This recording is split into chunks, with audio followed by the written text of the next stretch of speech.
Hey there, it's Hannah with WTI, and I have found the most beautiful way to display all my favorite hats. I love having a hat collection, but the hardest thing is where do you store them? Well, this macrame hat hanger from ZYP is absolutely perfect. It comes in two pieces that you just have to screw together, as well as a 6-foot piece of additional macrame so you can choose how long of a hanger that you want. It was super easy to put together and hang on my wall, and then the best part was arranging my hats. I think this is just so fun. You can arrange them in a bunch of different ways.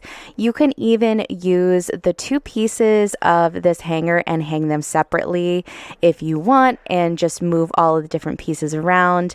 I chose to keep this the way it was, and it holds 6 different hats. I really think this is just so gorgeous.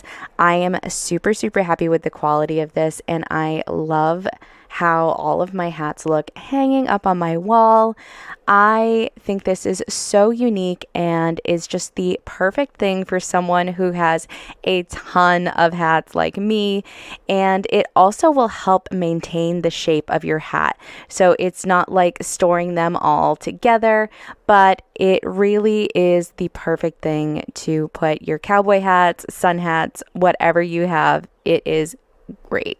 Turn all your favorite hats into a beautiful work of art and get this macrame hat hanger. I think it is absolutely perfect, and that's my point of view.